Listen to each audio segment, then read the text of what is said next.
আজকের ভিডিওতে এই তেলকে জলের সাথে মেশাবো। তেল তো সাধারণত জলে মেশে না, আজকে ওটাই করব।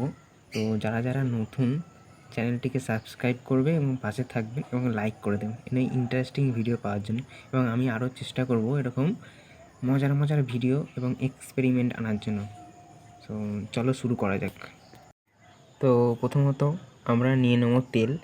এই যে তেল আছে, তেলটা আমি ঢালবো। তেল সাধারণত মেশে না, দেখো তোমরা দেখতে পাবে, দেখো তেল পড়ছে। এবার তেলটা এক জায়গায় জমাট বাঁধুক তেলটা। এই দেখো দেখতে পাবো তো দেখতে পাচ্ছ এই যে তেলটা কিন্তু মেশেনি জলের সাথে। এটা ওপরের স্তরটা তেল, বাকি যেটা নিচে আছে এটা কিন্তু পুরোটাই জল। এবার তেলটিকে জলের সাথে মেশাবো। তো মেন জিনিস ডিটারজেন্টটা আমাদের দরকার।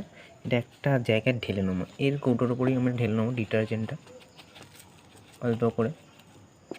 এবার এই ডিটারজেন্টটা মিনিমাম আমি দেবো 2 থেকে 3 চামচ মোটামুটি। এই নিলাম ডিটারজেন্ট, দিলাম, বা এইটা একটু আমি পরিমাণ মতো ঢেলে দিয়ে দিলাম ডিটারজেন্টটা।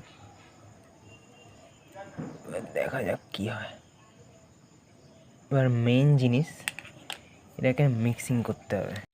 ডিটারজেন্টটা দেখো পড়ে গিয়ে আর উপরে দেখো তেলটা ভাসছে। এবার আমাদের মেন লক্ষ্য হচ্ছে যে এটা ভালো করে মিক্সিং করা।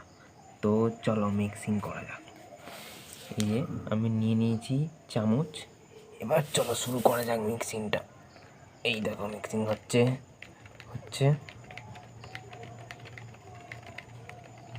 দেখাই যাক কী হয়। ওপর থেকে দেখাচ্ছি, এই দেখো, বাহ, এ তো সত্যি মিশে গেল, দেখো একটা শরবত। এবার আসি মেন কারণ আমরা তো জানি সাধারণত তেলের সাথে জল মিক্সিং হয় না। এবার মিক্সিংটা হচ্ছে কারণ আমরা যে ডিটারজেন্ট দিলাম, ডিটারজেন্টের মধ্যে সাধারণত 2 ধরনের অণু থাকে। একটা হচ্ছে একটা অণু জলের সাথে মিশে যায়, আর একটা অণু তেলের সাথে মিশে যায়। এই কারণে তেলটা জলের সঙ্গে মিশে গেল এবং এর পৃষ্ঠটান কমে যায়, জলের পৃষ্ঠটান কমে যায়, যার কারণে তেলটি জলের সাথে মিশে গেল। এই হচ্ছে সবথেকে বড় কথা, সবথেকে বড় সায়েন্স এর পিছনে। কেমন লাগলো সবাই জানিও।